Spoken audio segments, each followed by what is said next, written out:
Hello friends, welcome to Studies Buddy. Studies Buddy में आप सभी का स्वागत है। दोस्तों, ये NWDA यानी नेशनल वाटर डेवलपमेंट एजेंसी के LDC, UDC और स्टेनोग्राफर एग्जाम के लिए प्रैक्टिस सेट 2 है। जी हाँ दोस्तों, ये दूसरा प्रैक्टिस सेट है। तो अगर आपने पहला प्रैक्टिस सेट नहीं देखा है तो जाकर देख लीजिए, लिंक उसका आपको नीचे डिस्क्रिप्शन में मिल जाएगा। ठीक है। इसमें दोस्तों जीके जीएस और करंट अफेयर्स के 15 क्वेश्चंस होते हैं, कंप्यूटर के 15 क्वेश्चंस होते हैं, मैथ के 10 क्वेश्चंस और रीजनिंग के 10 क्वेश्चंस आपको देखने को मिल जाएंगे। ठीक है। आप इसे प्रैक्टिस सेट के तहत लगा के अपना स्कोर जो है हमारे साथ शेयर कर सकते हैं। इसमें जो भी क्वेश्चंस हम कराते हैं वो टोटली एग्जाम ओरिएंटेड क्वेश्चंस होते हैं, जिनकी आपके एग्जाम में आने की संभावना बिल्कुल बनी रहती है और इसी तरह के इसी पैटर्न पे क्वेश्चंस आपको एग्जाम में देखने को मिलेंगे। तो आइए शुरुआत करते हैं वीडियो की, चलते हैं। तो दोस्तों, शुरुआत हम करते हैं जीके जीएस के प्रश्नों के साथ और करंट अफेयर्स भी इसमें हम देखेंगे। तो देखिए, पहला क्वेश्चन है आपका कि भारत निम्नलिखित में से किस वर्ष G20 शिखर सम्मेलन की मेजबानी करेगा।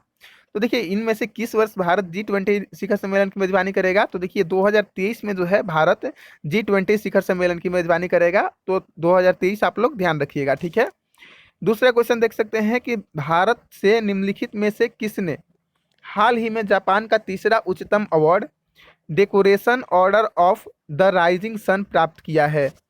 तो ये प्राप्त किया है श्यामला गणेश जी ने। ठीक है, श्यामला गणेश जी को ध्यान में रखिएगा। श्यामला गणेश जी ने decoration order of the rising sun award प्राप्त किया है, जो कि जापान का तीसरा उच्चतम अवार्ड है। ठीक है, आगे बढ़ते हैं। तीसरा क्वेश्चन देख सकते हैं। तीसरा क्वेश्चन है आपका कि निम्नलिखित में से कौन पद्म विभूषण पुरस्कार 2021 का विजेता है। तो देखिए, इनमें से सभी लोग जो है पद्म विभूषण पुरस्कार 2021 के विजेता हैं, जिसमें SP बाला सुब्रमण्यम साहब है, शिंजो आबे हैं और बेले मोनप्पा हेज भी है। ठीक है, तो इनमें सभी आपका करेक्ट आंसर हो जाएगा। चौथा क्वेश्चन देख सकते हैं कि जनवरी 2021 में निम्नलिखित में से किस राज्य की झांकी को गणतंत्र दिवस परेड में प्रथम पुरस्कार से सम्मानित किया गया था। तो देखिए, ये उत्तर प्रदेश की झांकी थी जिसको प्रथम अवार्ड मिला था। तो उत्तर प्रदेश आप लोग ध्यान रखिएगा, गणतंत्र दिवस परेड में जनवरी 2021 में उत्तर प्रदेश ने पहला स्थान प्राप्त किया था। ठीक है, आगे बढ़ते हैं। आगे पांचवा क्वेश्चन देख सकते हैं। पांचवा क्वेश्चन है कि हाल ही में समाचारों में उल्लेखित वजीर एक्स, काइन काइन DCX और जेबे शब्द निम्नलिखित में से किस विकल्प से संबंधित है। तो ये संबंधित है दोस्तों क्रिप्टो करेंसी एक्सचेंज से। ठीक है, क्रिप्टो करेंसी एक्सचेंज से संबंधित है। ऑप्शन नंबर बी आपका करेक्ट आंसर है, क्रिप्टो करेंसी एक्सचेंज। ठीक है, आगे बढ़ते हैं। आगे छठा क्वेश्चन देख सकते हैं। छठा क्वेश्चन है कि राष्ट्रीय कौशल विकास निगम और किसने जून 2021 में डिजिटल स्किल चैंपियनशिप प्रोग्राम शुरू करने हेतु गठबंधन की घोषणा की है। तो देखिए, NSDC और व्हाट्सएप ने गठबंधन करने की घोषणा की है। तो आपका व्हाट्सएप जो है करेक्ट आंसर हो जाएगा। ऑप्शन नंबर सी व्हाट्सएप जो है आपका करेक्ट आंसर हो जाएगा। ठीक है, आगे बढ़ते हैं। आगे सातवां क्वेश्चन देख सकते हैं आप लोग दोस्तों। सातवां क्वेश्चन है कि हाल ही में निम्नलिखित में से किस देश को WHO द्वारा मलेरिया मुक्त प्रमाणीकरण प्राप्त किया गया है, प्रदान किया गया है। तो देखिए, मलेरिया मुक्त किसे घोषित किया गया है, सिंपली यही पूछा जा रहा है आपसे। तो देखिए, चीन को जो है मलेरिया मुक्त घोषित कर दिया गया है। ऑप्शन नंबर बी आपका करेक्ट आंसर है, चीन। ठीक है, ऑप्शन बी आपका करेक्ट आंसर है, चीन। ठीक है दोस्तों, ये जो क्वेश्चंस मैं करा रहा हूँ काफी इंपॉर्टेंट क्वेश्चन है आपके एग्जाम को लेकर। तो आपको अगर वीडियो अच्छा लग रहा होगा, क्वेश्चंस अच्छे लग रहे होंगे, तो चैनल को सब्सक्राइब जरूर कर लीजिएगा और वीडियो को एक लाइक जरूर कीजिएगा। ठीक है, आठवां क्वेश्चन देख सकते हैं कि विश्वास मत हारने के एक सप्ताह बाद जून 2021 में किस देश के प्रधानमंत्री ने इस्तीफा दे दिया। तो देखिए, ये इस्तीफा देने वाले स्वीडन के प्रधानमंत्री थे। ठीक है, तो ध्यान रखिएगा, ऑप्शन नंबर सी स्वीडन। ठीक है, नेक्स्ट क्वेश्चन देख सकते हैं कि जून 2021 में नफ्ताली बेनेट ने किस देश के नए प्रधानमंत्री के रूप में शपथ ली। तो नफ्ताली बेनेट जो है उन्होंने शपथ लिया है फिलहाल इजराइल के प्रधानमंत्री के रूप में। ठीक है, इजराइल की प्रधानमंत्री बनी है जून 2021 में नफ्ताली बेनेट। ठीक है, आगे बढ़ते हैं।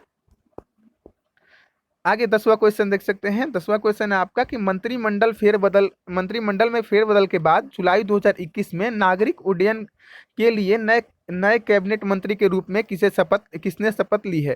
तो देखिए, नागरिक उड्डयन मंत्री जो बने हैं इस बार के जो जुलाई 2021 में बने हैं, तो ये ज्योतिरादित्य सिंधिया बने हैं। इस बार बहुत से मंत्रियों का फेरबदल हुआ है, तो ज्योतिरादित्य सिंधिया जो है नए कैबिनेट मंत्री बने हैं, नागरिक उड्डयन मंत्री। ठीक है, ध्यान रखिएगा, आगे बढ़ते हैं।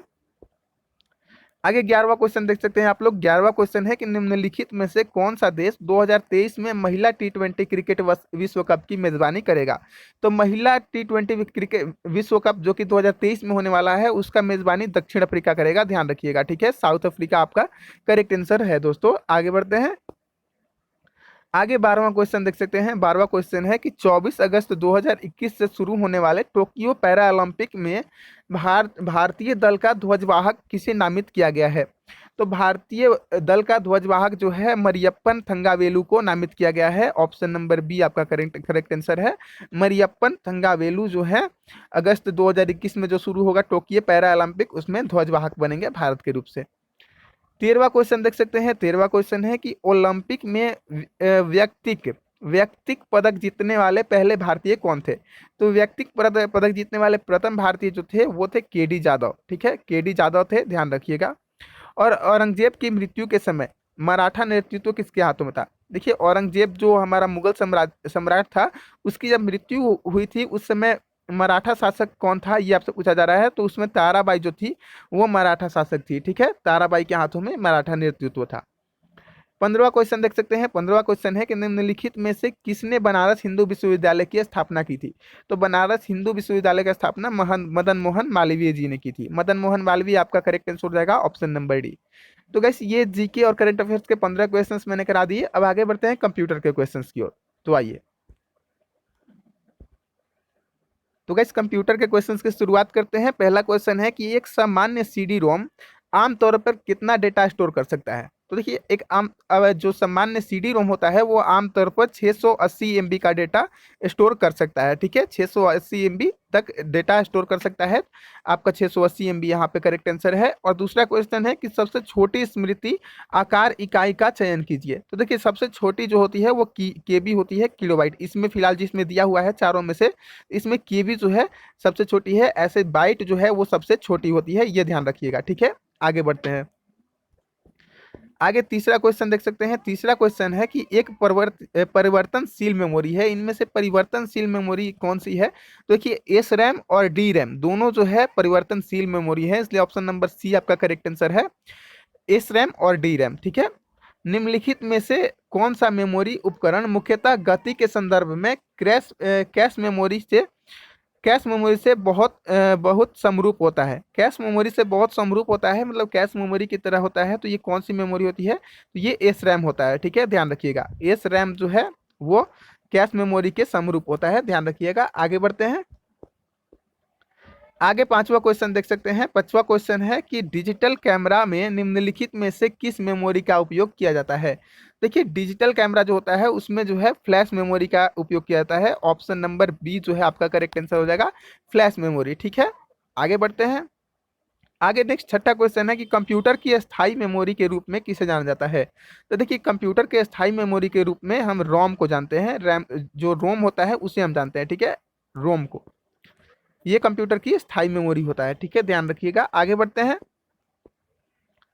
आगे सातवां क्वेश्चन देख सकते हैं। सातवां क्वेश्चन है कि ये एक खाली स्थान है, उसके बाद किसी सॉफ्टवेयर कोड का एक अंश है जिसे सॉफ्टवेयर प्रोग्राम को इंस्टॉल करने के बाद उस प्रोग्राम की कोई समस्या को ठीक करने के लिए लागू किया जाता है। तो देखिए ये होता है पैच, ठीक है। एक पैच जो होता है किसी सॉफ्टवेयर कोड का एक अंश होता है जिसे सॉफ्टवेयर प्रोग्राम को इंस्टॉल करने के बाद उस प्रोग्राम में अगर कोई समस्या आ जाती है तो उसे ठीक करने के लिए लागू किया जाता है, ठीक है। आगे बढ़ते हैं। आगे आठवां क्वेश्चन देख सकते हैं। आठवां क्वेश्चन है कि हार्ड डिस्क पर सिलेक्ट और ट्रैक बनाने की गतिविधि को क्या कहा जाता है। जो हार्ड डिस्क होता है उस पर सेक्टर लिखा हुआ है यहाँ पे, सेक्टर और ट्रैक बनाने की जो गतिविधि होती है उसे क्या कहा जाता है। तो उसे जो है फॉर्मेटिंग कहा जाता है। ऑप्शन नंबर डी जो है आपका करेक्ट आंसर है, फॉर्मेटिंग, ठीक है। नवा क्वेश्चन देख सकते हैं कि निम्नलिखित में से पहला गणना उपकरण कौन सा था। तो निम्नलिखित में से पहला गणना उपकरण जो था वो था अबेकस, ठीक है, ध्यान रखिएगा, अबेकस जो था पहला गणना उपकरण था। 10वां क्वेश्चन देख सकते हैं। 10वां क्वेश्चन है कि कंप्यूटर वायरस का जो पूर्ण रूप होता है वो क्या होता है। कंप्यूटर वायरस का पूर्ण रूप क्या होता है, इनमें से आपको बताना है। तो देखिए कंप्यूटर वायरस का जो होता है पूर्ण रूप वो होता है, हम क्या लिखते हैं इसको, वायरस लिखते हैं, ठीक है, वायरस लिखते हैं। तो यहाँ पे वायरस का ही फुल फॉर्म आपसे पूछा जा रहा है। तो देखिए vital information resource under series होता है, ठीक है। वाइटल यहाँ भी से हो जाएगा वाइटल, यू से information, resource under series, virus का ये जो है पूर्ण स्वरूप होता है, ध्यान रखिएगा, ऑप्शन नंबर ए। आगे बढ़ते हैं, आगे 11वां क्वेश्चन देख सकते हैं। 11वां क्वेश्चन है कि निम्नलिखित में से कौन सा ऑपरेटिंग सिस्टम, जिसे हम हिंदी में प्रचारण प्रणाली कहते हैं, एक कंप्यूटर सिस्टम पर एक साथ कई उपयोगकर्ता को कार्य करने की सुविधा प्रदान करता है। तो देखिए, एक साथ कई उपयोगकर्ताओं को, यूजर्स को कार्य करने की जो क्षमता है वो प्रदान करता है, सुविधा प्रदान करता है, वो है आपका मल्टी यूजर ऑपरेटिंग सिस्टम, ठीक है। मल्टी यूजर ऑपरेटिंग सिस्टम, देखिए नाम से भी पता चल जा रहा है, मल्टी यूजर कहने का मतलब ही है कि एक से ज्यादा, एक और दो से ज्यादा यूजर्स, ठीक है। मल्टी यूजर ऑपरेटिंग सिस्टम, जहां भी आप देखिएगा आप लोग उसे आंसर कर लीजिएगा, करेक्ट आंसर है। 12वां क्वेश्चन देख सकते हैं कि एमएस वर्ड में, 12वां क्वेश्चन, एमएस वर्ड में सबक्रिप्ट बनाने का की वर्कशीट कुंजी क्या होती है। देखिए, सबक्रिप्ट बनाने की जो वर्कशीट, सॉरी शॉर्टकट यहाँ से पूछा जा रहा है, जो सबस्क्रिप्ट बनाने की शॉर्टकट कुंजी होती है वो होती है कंट्रोल प्लस और इक्वल, ठीक है। कंट्रोल प्लस और इक्वल को आप एक साथ दबाइएगा तो यहाँ पे सबस्क्रिप्ट जो है बनाने के लिए एक पेज खुल जाएगा, ठीक है। 13वां क्वेश्चन देख सकते हैं कि निम्नलिखित में से कौन सा एमएस एक्सेल में मान्य फंक्शन नहीं है। तो देखिए, एमएस एक्सेल में इनमें से कौन सा फंक्शन जो है कार्य नहीं करता है, ये आपसे पूछा जा रहा है। तो देखिए, यहाँ पे सम होता है, काउंट होता है, यहाँ पे सबट्रैक्ट जो होता है वो नहीं होता है एमएस एक्सेल में। तो यहाँ पे ऑप्शन नंबर सी आपका बिल्कुल करेक्ट आंसर है, सबट्रैक्ट नहीं होता है, ठीक है, ध्यान रखिएगा। आगे बढ़ते हैं, 14वां क्वेश्चन देख सकते हैं। 14वां क्वेश्चन है कि विभिन्न रंगों वाली सतत रेखाएं बनाने वाले एक आउटपुट डिवाइस है। देखिए, विभिन्न रंगों वाली जो सतत रेखाएं बनती है उसको बनाने वाला आउटपुट डिवाइस कौन सा है, ये आपसे पूछा जा रहा है। तो ये प्लॉप्टर जो है वो आपका सतत रेखाएं बनाने वाला आउटपुट डिवाइस है, प्लॉप्टर, आप लोग ध्यान रखिएगा। 15वां क्वेश्चन देख सकते हैं कि इंटरनेट पर आखिरी दौरा किए गए पृष्ठों की जांच के लिए एक ब्राउजर में किस पेज के द्वारा करना चाहिए। तो एक ब्राउजर में कौन सा पेज ओपन करना चाहिए इंटरनेट पे हमें आखिरी दौरा, यानी कि रिसेंट जो होता है, लास्ट व्यू देखने के लिए, तो हमें जो है हिस्ट्री पेज को खोलना होता है, ध्यान रखिएगा। हिस्ट्री पेज हम खोलेंगे तो हमें पता चलेगा कि हमने लास्ट कहाँ विजिट किया था। काफ़ी इंपॉर्टेंट क्वेश्चंस ये कंप्यूटर के थे जो मैंने करा दिए 15। अब आगे बढ़ते हैं मैथ के क्वेश्चंस की ओर। अब आगे हम मैथ के क्वेश्चंस देखेंगे, लेकिन उससे पहले अगर आपने चैनल को सब्सक्राइब नहीं किया है तो कर लीजिए, और वीडियो को लाइक नहीं किया है तो उसे भी लाइक कर लीजिए, ठीक है। आगे बढ़ते हैं और देखेंगे अब हम मैथ के। गाइस, मैथ का पहला क्वेश्चन देख सकते हैं आप लोग। पहला क्वेश्चन है कि एक वस्तु 400 रुपये में खरीदी गई थी और मरम्मत के लिए इस पर 50 रुपये का भुगतान किया गया था। इसके अंकित मूल्य पर 10% की छूट देने के बाद इसे 20% के लाभ पर बेचा जाता है, तो इसका अंकित मूल्य क्या होगा। तो देखिए, अंकित मूल्य पूछा जा रहा है आपसे। एक बार क्वेश्चन को पढ़ लिया हमने, अब आगे बढ़ते हैं इसे बनाने के लिए। देखिए, 400 रुपये उसको, उस 400 रुपये में उसे खरीदा गया और 50 रुपये अन्य भुगतान किया गया आपका इसे रिपेयर कराने के लिए, तो ये टोटल कितना हो गया, 450 रुपये हो गया। अब आगे बोल रहा है कि अंकित मूल्य क्या होगा, तो अंकित मूल्य को हम मान लेते हैं x, अंकित मूल्य हमारा x होगा। देखिए, जब भी हम कोई छूट देते हैं या लाभ अर्जित करते हैं तो अंकित मूल्य पर करते हैं, तो हम अंकित मूल्य पर बोल रहा है कि 10% की छूट दी जा रही है। अंकित मूल्य पर 10% की छूट दी जा रही है, यानी कि अंकित मूल्य का 90 बटा में 100 हम कर लेंगे। तो बोल रहा है कि 20% के लाभ पर बेचा जाता है, फिर भी 10% छूट देने के बाद भी इस पे जो है 20% का लाभ हो जाता है इसे, ठीक है। तो दोस्तों ऐसा समझिए कि 20%, देखिए 20% का लाभ कर रहा है। 10 अंकित मूल्य मान लिया हमने कि 100 रुपया है, कोई भी चीज़ अंकित मूल्य मान लिया 100 रुपया है, हमने अगर मान लीजिए कि 10% छूट दिया तो वो 90 रुपया हो गया। लेकिन बोल रहा है कि 90 रुपये अंकित मूल्य है, फिर भी 20% का लाभ हो रहा है, यानी कि क्या हो रहा होगा, 90% पे हमें 120 करना होगा, यही करना होगा ना दोस्तों। तो हमें तो ये पता नहीं है कि 100 है कि क्या है, तो इसे हमने x माना है, तो x पे हमें 90 बटा में 100 कर लिया है हमने, और यहाँ पे लाभ हो रहा है यानी कि 450 का 120 बटा में 100 हमें करना होगा, यानी कि 450 रुपए पे 120 बटा में 450 का 120% हमने निकाल दिया, ताकि इससे 20% का लाभ हो रहा है। तो ये इसके बराबर हो जाएगा। सिंपली इसे काट लेते हैं, 2 जीरो से 2 जीरो कट जाएगा, 1 जीरो से 1 जीरो ये कट जाएगा, 9 पच्चे 45 कट जाएगा, और 12 पच्चे 60, यानी कि 600 आपका करेक्ट आंसर आ जाएगा निकल के, ऑप्शन नंबर डी, ठीक है। आई होप आप लोगों को समझ में आया होगा क्वेश्चन। आगे बढ़ते हैं दूसरे क्वेश्चन की ओर। तो दूसरा क्वेश्चन देख सकते हैं। दूसरा क्वेश्चन है आपका कि किसी धनराशि पर साधारण ब्याज मूलधन का 9/4 होता है और वर्षों की संख्या वार्षिक दर प्रतिशत के बराबर होती है, तो वार्षिक दर क्या है?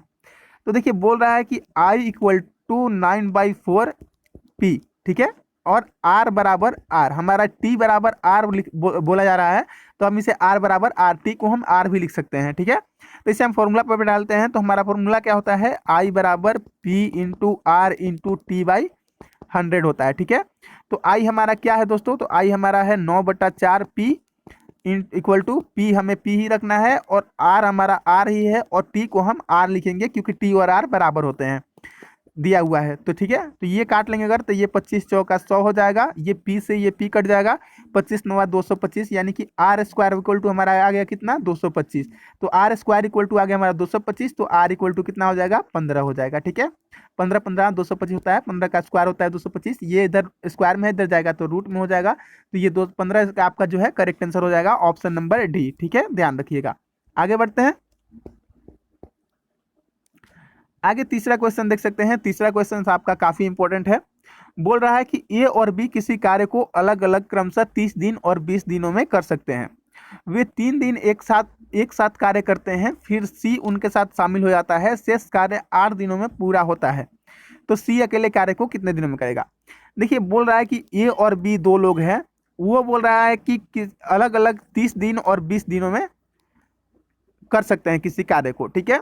तो पहले इनका हम निकाल लेते हैं टोटल वर्क कितना हो जाएगा। तो टोटल वर्क हमारा इनका 60 है, इनकी इफिशियंसी यहाँ से निकाल लेंगे। तो देखिए इफिशियंसी निकालने के लिए क्या किया जाता है? भाग दिया जाता है। तो 30 में 60 से भाग देंगे तो 2 आएगा, और 20 में 60 से भाग देंगे तो 3 आएगा।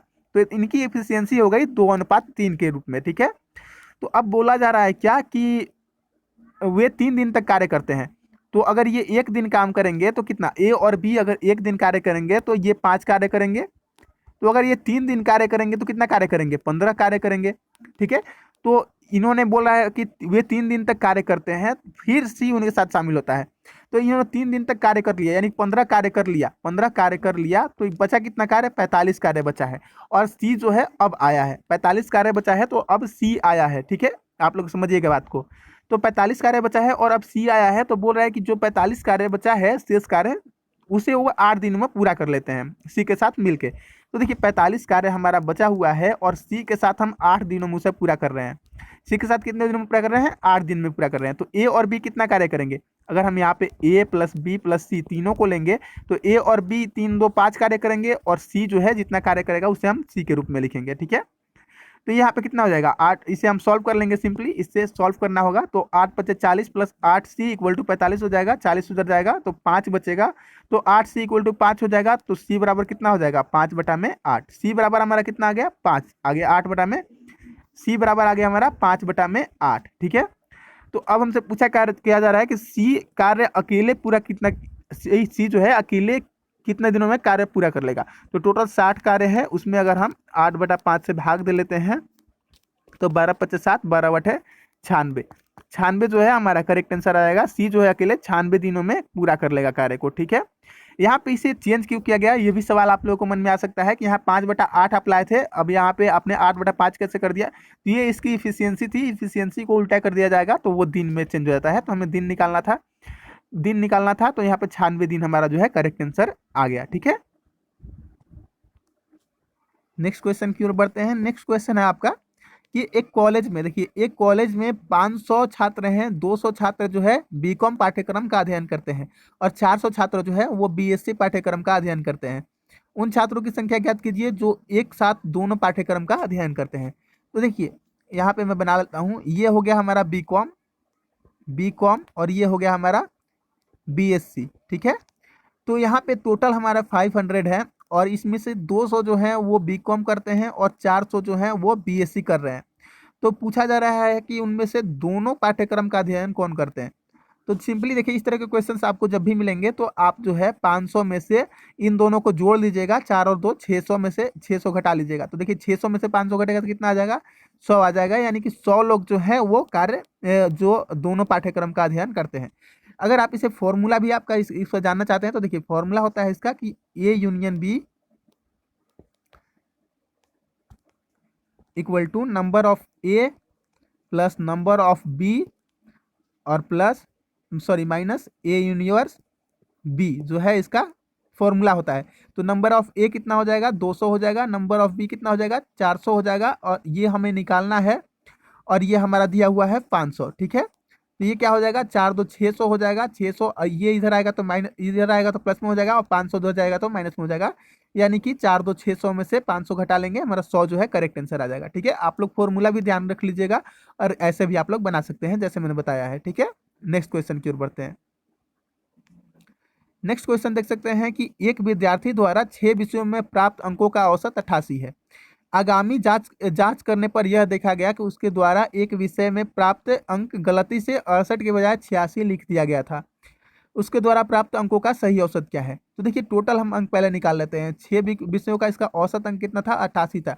तो टोटल अगर हम अंक निकालेंगे तो टोटल अंक हमारा 528 निकल के आ जाएगा। ठीक है, अब बोला क्या जा रहा है कि 68 के बजाय 86 उसने लिख दिया। तो कितना ज़्यादा लिख दिया? तो 86 में से 68 को अगर हम माइनस कर लेते हैं तो हमारा 14 आएगा, यानी कि 14 ज़्यादा इसने लिख दिया है। सॉरी 18 आएगा, 16 में से 8 गया तो 8 यहाँ पे, हाँ 18 आएगा। तो हम इसमें से 18 को माइनस कर लेंगे, तो 18 माइनस कर लेंगे तो ये कितना हो जाएगा 510 हो जाएगा। यानी कि जो अब उसका सही औसत जो है वो 510, सही अंक जो है वो 510। 6 विषयों में उसका सही अंक कितना हो गया 510 हो गया। तो 6 विषयों का औसत निकालना है, तो 510 में 6 से भाग कर लेंगे तो हमारा कितना आ जाएगा 85 बार में चला जाएगा। 85 जो है हमारा करेक्ट आंसर हो जाएगा। दोस्तों ध्यान रखिएगा। आगे बढ़ते हैं, नेक्स्ट क्वेश्चन देख सकते हैं। नेक्स्ट क्वेश्चन है हमारा कि दो कारों की गति का अनुपात 6:5 में है। बोल रहा है कि अधिक तेज कार द्वारा 600 किलोमीटर की दूरी तय करने में लिया गया समय दूसरी कार से 2 घंटा कम है, तो धीमी कार की गति ज्ञात कीजिए। देखिए दो कारें हैं, उनकी स्पीड का अनुपात दिया गया है। ठीक है, और आपसे धीमी कार की गति पूछा जा रहा है। तो ये हम इससे पहले समय निकाल लेते हैं। देखिए टाइम बराबर क्या होता है, टाइम बराबर होता है डिस्टेंस बटा में स्पीड। ठीक है, तो हमारा देखिए मान लेते हैं हम पहले कार्य को जो समय लगा 600 किलोमीटर जाने में वो लगा होगा 600 बटा में, यहाँ पे 6 हम मान लेते हैं कि अनुपात में x है। ठीक है, तो 600 बटा में x, दूरी बटा में चाल जो है हमारा समय निकल गया, ये तेज कार की। और स्लो कार की हमारा कितना हो जाएगा, स्लो कार हमारा हो जाएगा 5x। 600 बटा में 5x, दूरी को इतने इतने चाल से इसने कवर किया, तो इसमें दोनों का अंतर जो है वो 2 घंटे का हुआ। ठीक है, 600 किलोमीटर का 6x स्पीड से चला तो जितना समय लगेगा उतना, अगर 600 किलोमीटर को 500 स्पीड से चलेगा तो इन दोनों का अंतर कितना हो जाएगा 2 घंटे का हो जाएगा। यही क्वेश्चन भी कर रहा है और यही मैंने यहाँ पे दर्शा दिया है। ठीक है, इसे काट लेते हैं, 100 बार में चला जाएगा, इसे काट लेंगे तो 120 बार में चला जाएगा। यानी कि 100 बटा में x माइनस 100 बटा में x माइनस 120 बटा में x इक्वल टू 2 हो गया। तो यहाँ पे आप देख सकते हैं कि x यहाँ पे हो जाएगा, और ऊपर घटा लेंगे 120 में से 100 जाएगा तो 20 हो जाएगा, तो 2 से काट लेंगे तो 10 हो जाएगा। यानी कि x इक्वल टू हमारा कितना आ गया 10 आ गया। हमसे पूछा क्या जा रहा है कि धीमी कार की गति याद कीजिए। धीमी कार की गति हमारा 5x है, तो 5 से गुना कर लेंगे तो 50 किलोमीटर प्रति घंटा हमारा जो है करेक्ट आंसर आ जाएगा। दोस्तों ठीक है, ध्यान रखिएगा। यहाँ पे ऑप्शन नंबर ए जो है हमारा करेक्ट आंसर हो जाएगा 50 किलोमीटर प्रति घंटा। आगे बढ़ते हैं, नेक्स्ट क्वेश्चन देख सकते हैं। नेक्स्ट क्वेश्चन है कि मानस ने 12 खाट को 12,800 रुपये में बेचकर 4 खाटों के क्रैमुल का लाभ प्राप्त किया है। तो एक खाट का क्रैमुल किसके बराबर होगा? तो एक खाट का पूछा जा रहा है आपसे। देखिए 12 खाटों को उसने बेचा है 1280 रुपये, 12,800 में। ठीक है, 12 खाटों को बेचा है 12,800 में। तो वो बोल रहा है कि 4 खाटों के क्रैमुल के बराबर उसको लाभ हुआ है। यानी कि चार का क्रैमुल, यानी कि इसमें अगर हम 4 ऐड कर देते हैं तो ये 16, यानी कि 16 को जितने में खरीदा गया है उसे उसने बेचा है 12 को उतने में। ठीक है, 16 को जितने में खरीदा गया है, 16 खाटों को जितने में खरीदा गया है उसने 12 खाटों को उतने में ही बेचा है। ठीक है, यानी कि 16 खाटों का क्रैमुल कितना होगा, अब हो जाएगा 12,800। तो एक खाट का क्रैमुल पूछा जा रहा है आपसे। तो अगर हम 12,800 में 16 से भाग ले लेते हैं तो 16 8 28 से 800 आपका करेक्ट आंसर हो जाएगा। ऑप्शन नंबर बी में 800 आपका बिल्कुल करेक्ट आंसर हो जाएगा। 16 8 128 होता है। ठीक है, आगे बढ़ते हैं। आगे नेक्स्ट क्वेश्चन देख सकते हैं। नेक्स्ट क्वेश्चन है कि दो संख्याएं 6 और 7 के अनुपात में है। दोनों संख्याओं में 7 बोल रहा है कि दोनों संख्याओं में 7 जोड़ने के बाद उनका अनुपात 19:22 हो जाता है, तो दोनों संख्याएं ज्ञात कीजिए। तो देखिए 6 और 7 हम मान लेते हैं, दोनों में x है, ठीक है। दोनों संख्याओं में 4 जोड़ा जा रहा है, अनुपात में है तो बटा में ही होगा। तो ये दोनों में 4 जोड़ा जाता है तो ये 19 हो जाता है और दूसरा 22 हो जाता है, 19:22 में हो जाता है। क्रॉस मल्टीप्लिकेशन कर लेंगे तो 22 132x plus 22 equal to 19 133x plus 19 चौका 76, ठीक है। तो ये 133 में से 132 इधर जाए घट जाएगा और ये 88 में से इधर आके 76 घट जाएगा। तो 133 में से 132 घटेगा तो x बचेगा और 88 में से 76 घटेगा तो 12 बचेगा, ठीक है। तो आपका x बराबर कितना आ गया, 12 आ गया। आपसे पूछा जा रहा है कि संख्याएं किसकी कितने हैं, तो एक है 6 और एक 7x है, तो 12 छक 72 यहाँ पे हो जाएगा और 12 सत्ते 84 यहाँ पे हो जाएगा। तो 76 और 84 आपके करेक्ट आंसर हो जाएगा दोस्तों। सॉरी 12 छक 72 या 72 होगा यहाँ पे, 12 छक 72 और 12 सत्ते 84 आपका करेक्ट आंसर हो जाएगा, ठीक है। ध्यान रखिएगा 72 और 84 आपके करेक्ट आंसर है दोस्तों। आगे बढ़ते हैं, आगे देख सकते हैं नेक्स्ट क्वेश्चन है कि ए बी से दुगना दक्ष है, ए बी से दुगना दक्ष है और दोनों मिलकर किसी कार्य को 27 दिनों में कर लेते हैं, ठीक है। बोल रहे हैं कि आधे कार्य को पूरा करने के लिए बी द्वारा कितना समय लिया जाएगा, ठीक है, वही हमें ज्ञात करना है। तो देखिए ए बोल रहा है कि जो ए है वो बी से दुगना दक्ष है, देखिए ए की एफिशिएंसी 2 है तो बी की एफिशिएंसी 1 होगी। दोनों मिलकर किसी कार्य को 27 दिनों में कर लेते हैं, तो कार्य कितना होगा हमें ये निकालना होगा। तो दोनों को अगर हम जोड़ देते हैं तो इनकी दोनों की एफिशिएंसी कितनी हो जाएगी, 3 हो जाएगी। तो 3 से इसमें गुना कर लेंगे तो टोटल कार्य हमारा 27 दिया 81 आ गया, ठीक है। तो बी अगर अकेले कार्य करेगा तो ये कितना दिनों में करेगा, 81 दिनों में करेगा, और ए अकेले कार्य करेगा तो 81 बटा में 2 दिनों में कार्य करेगा, ठीक है। अब पूछा जा रहा है आपसे कि बी अकेले कितने दिनों में कार्य करेगा, अधिकार को आधा कर दिया जाए, आधा कार्य को पूछा जा रहा है। तो इस टोटल कार्य को हम आधा कर देते हैं तो 81 बटा में 2 हो गया। अब इसे कितने दिनों में करेगा, तो देखिए इसकी इफिशियंसी 1 है, 1 से भाग देंगे तो 1 ही रह जाएगा, यानी कि आधे कार्य को वो 81 बटा में 2 दिनों में करेगा, ठीक है। तो 81 बटा 2 दिनों को हम कैसे लिख सकते हैं, 40.1/2 लिख सकते हैं। गाइस अगर आपको क्वेश्चन समझने में कोई भी दिक्कत आ रही होगी तो आप हमें कमेंट करके पूछ सकते हैं, हम बिल्कुल उसका रिप्लाई देंगे आपको, ठीक है। आगे बढ़ते हैं और नेक्स्ट क्वेश्चन देखते हैं। नेक्स्ट क्वेश्चन है यहाँ पे कि यदि x minus 1/x equal to 12 है तो x square plus 1/x square का मान क्या होगा। तो ये काफ़ी सिंपल क्वेश्चन है, इस तरह के क्वेश्चंस आपको एग्जाम में भी देखने को मिलेंगे, तो आप घबराइएगा मत, बिल्कुल दोनों तरफ स्क्वायर कर लीजिएगा। तो ये हो जाएगा A square plus B square plus sorry minus 2ab हो जाएगा, ठीक है। और ये 12 12 है 144 हो जाएगा, इसे काट लेंगे तो यहाँ पे माइनस में 2 बचा है, तो x square plus 1/x square equal to 144, इधर माइनस में 2 है, इधर जाएगा तो जुड़ जाएगा, तो ये हो जाएगा 146। 146 आपका करेक्ट आंसर हो जाएगा दोस्तों, ऑप्शन नंबर ए, ठीक है। तो गाइस ये मैथ के टॉप 10 क्वेश्चंस थे जो मैंने करा दिए, काफ़ी इंपॉर्टेंट क्वेश्चंस थे, आपके एग्जाम में इनकी आने की संभावना बहुत ही ज़्यादा है, ठीक है। आगे बढ़ते हैं आप रीजनिंग के क्वेश्चंस की ओर, तो आइए।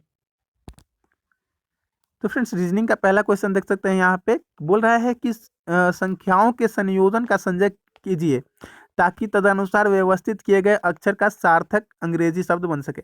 ये जो दिया गया है उसे बोल रहा है कि इन वर्ड्स को कैसे इस तरह से व्यवस्थित किया जाए कि इनका जो है इन लेटर्स से एक और एक वर्ड बन जाए जो कि जिसका जो है अर्थ निकले। तो देखिए इस हम लेटर को ही देख लेते हैं पहले, ऐसे तो हम ऑप्शन से भी देख सकते हैं लेकिन पहले हम लेटर को ही देख लेते हैं। देखिए यहाँ पे जो है एक हमें साफ साफ दिख रहा है कि ब्यूटी बन रहा है, BEAUTY ब्यूटी बन रहा है दोस्तों। तो यहाँ पे सबका देख लेते हैं, बी का 5 दिया हुआ है, ई का 3 है, ए का 6 है, यू का 1 है, 2 है और 4 है आई का, ठीक है। तो ये किस में है, तो ऑप्शन नंबर ए में ही हमें दिख रहा है, तो ऑप्शन नंबर ए हमारा करेक्ट आंसर हो जाएगा, ठीक है। आगे बढ़ते हैं, एक ब्यूटी ही बन रहा है इनमें से, अगर आप लोग बैठाकर देखना चाहते हैं तो बाकी ऑप्शंस में भी आप बैठाकर देख सकते हैं, जैसे ऑप्शन बी सी डी में भी देख सकते हैं। तो इसमें से केवल ए में ही आपको ब्यूटी बनता हुआ दिखेगा, एक सार्थक शब्द बनेगा, ठीक है। आगे बढ़ते हैं, आगे देख सकते हैं कि 4 विकल्प दिए गए हैं, इनमें से अलग कौन सा है। तो देखिए ये सारे कलर्स के नाम दिए गए हैं, लाल नारंगी पीला, जबकि ओजोन जो है एक लेयर है हमारे पृथ्वी की, तो यहाँ पे ओजोन जो है आपका करेक्ट आंसर हो जाएगा, ठीक है। आगे बढ़ते हैं, आगे बोला जा रहा है कि एक महिला की ओर इशारा करते हुए पूजा ने कहा कि वह मेरे पिता की के एकमात्र पुत्र की दादी की एकमात्र डॉटर इन लॉ है। तो महिला पूजा से किस प्रकार संबंधित है? तो देखिए, इस तरह के क्वेश्चंस बनाने के लिए मैं सबको आपको सबसे आसान तरीका बताता हूँ। आप जो बोल रहा है क्वेश्चन उसे अपने ऊपर ले लीजिए। देखिए, बोल रहा है कि एक महिला, तो मान लीजिए कि वह महिला आप है, ठीक है। तो एक महिला की इशारा नहीं, सॉरी, एक महिला की इशारा करते हुए पूजा कहती है, तो मान लीजिए कि आप पूजा है, ठीक है। पूजा कौन है? आप है। पूजा आप कह रही है, यानी कि आप क्या कह रहे हैं उस महिला के बारे में? बोल रहे हैं कि वह मेरे पिता के एकमात्र पुत्र की, मतलब पिता के एकमात्र पुत्र की, यानी कि आपके पिता का पुत्र कौन है? आप हैं। बोल रहा है कि आपकी दादी की एकमात्र डॉटर इन लॉ है। आपकी दादी की डॉटर इन लॉ कौन होगी दोस्तों? आपकी माँ होगी, ठीक है। आपकी दादी की डॉटर इन लॉ कौन कौन होगी? आपकी माँ होगी। तो पूछा क्या जा रहा है कि महिला पूजा से किस प्रकार संबंधित है? तो महिला जो है पूजा की माँ है, यानी कि माता है, ठीक है। आगे बढ़ते हैं। आगे नेक्स्ट क्वेश्चन देख सकते हैं कि शोक जो है, दुखी लोग जो है शोक करते हैं, ठीक है। जो संशय में रहते हैं वो जो है, सॉरी यहाँ पे थोड़ा सा मिस्टेक, यहाँ पे जो शोक करते हैं, शोक, यहाँ पे शोक का अपोजिट दिया गया है खुशी, ठीक है।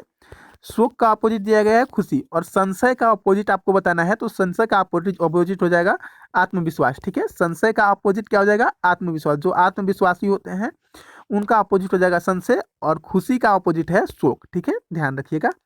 आगे बढ़ते हैं। क्वेश्चंस को पढ़ने में थोड़ा सा मिस्टेक हो जा रहा है, उसके लिए सॉरी।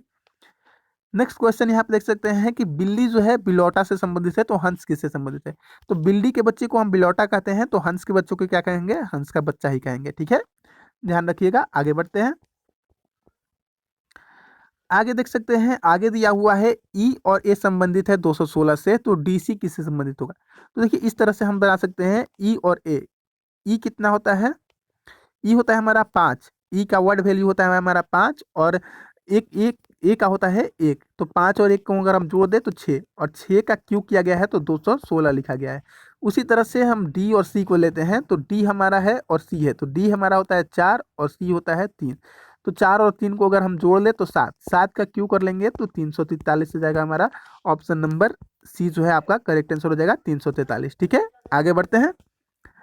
आगे देख सकते हैं कि एक सीरीज दी गई है, उसका जो खाली स्थान दिया गया है उसको पूर्ति करना है।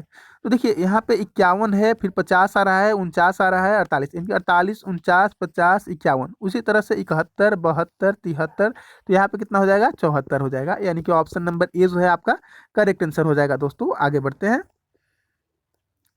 आगे देखिए, आगे बोला जा रहा है कि वर्षा जल से संबंधित है, तो ओला किससे संबंधित होगा? तो देखिए, जब वर्षा होती है तो क्या गिरता है? जल गिरता है। तो जब ओला पड़ता है तो क्या गिरता है? बर्फ गिरता है, ठीक है। तो बर्फ आपका करेक्ट आंसर हो जाएगा। आगे बढ़ते हैं। आगे देख सकते हैं कि 224 को 112 से संबंधित किया गया है, तो आप साफ देख सकते हैं कि 112 का दुगना 224 है, यानी कि 224 में 2 से भाग दिया गया है तो 112 आया है।